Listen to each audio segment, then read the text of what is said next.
Thank you, Emma Kate. This segment is brought to you by Hollis Wright and Clay PC.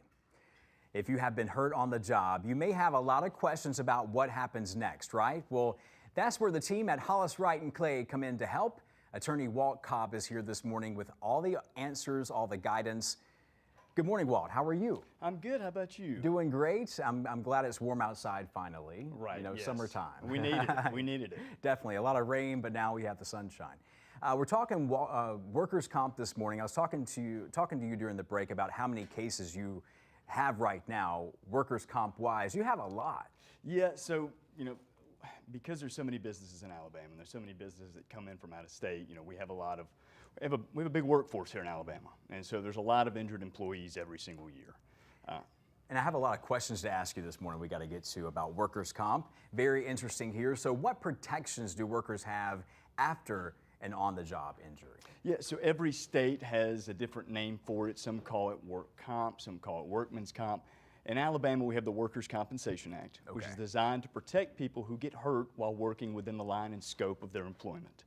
Basically, it's designed to protect them, to pay their medical benefits, to cover them for work they miss when a doctor takes them off of work, and then if they have what Alabama defines as a permanent injury, to compensate them for that permanent injury. In Alabama, any employer that has 5 or more full-time employees is required to cover that. So say you get injured at work, how long do you have to report a workplace injury? So the Alabama Workers' Compensation Act says you have 5 days. However, there's a fallback provision that gives you up to 90 days. So the quick answer to that one is you have 90 days to report it. But the clock starts ticking as soon as you know that you're injured. So as soon as you have that injury, this is very important, you need to report it immediately to a supervisor or to somebody else at your job. That's a lot of pressure. Oh yeah. I mean, you're injured, then you got to think about all the legal stuff too when it comes to that. Right. That's why we got to call you guys. Also, can you get workers' compensation if the accident is actually your fault, the worker's fault? So this is a question we get more and more. In Alabama, workers' compensation is a no-fault insurance program. So it doesn't matter if it's the employee's fault. It could be your fault, it could be due to the fault of another employee, or in some instances, especially in negligence cases where they say someone assumes the risk of the job, that doesn't matter in the situation. Wow. Even if you know the risks of your job, but if you get hurt within the line and scope of your duties, you're entitled to workers' compensation. So if you get hurt at work, that's the issue right there. Exactly. In a broad term or a broad sense. So can your employer fire you for actually filing a workers' comp claim? So you hear all the time about how Alabama's an at-will state, right? You can fire anybody for any reason at any time.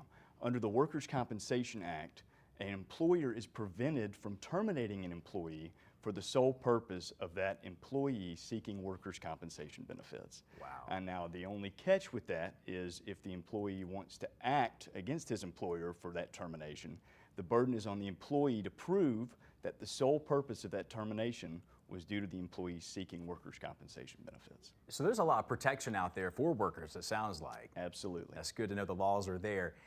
Do you have to see a company-approved doctor after the injury? That's a great question. So unfortunately, you don't get to pick your doctor under the Alabama Workers' Compensation Act. The employer gets to pick the means of treatment. And so they're going to send you to a doctor. If you go and get treatment on your own, or if you go to your own doctor, you risk losing your rights to get those workers' compensation benefits. So the company does get to pick the doctor. However, if you're not happy with your doctor, you have a one-chance option. It's called a panel of 4. You request a panel, they'll provide you with 4 new doctors, and you can pick a second doctor for a second opinion off that list. Is a claim thrown out if you don't go to the approved doctor? Potentially, but really you could risk losing your right to have the employer cover those medical benefits as is required for them to do under the Alabama Workers' Compensation Act. And one more question for Walt right now. What should you do after getting injured, immediately after you get injured at work? So the first thing you need to do, you need to report that injury. Second, you need to seek treatment through the company-approved doctor.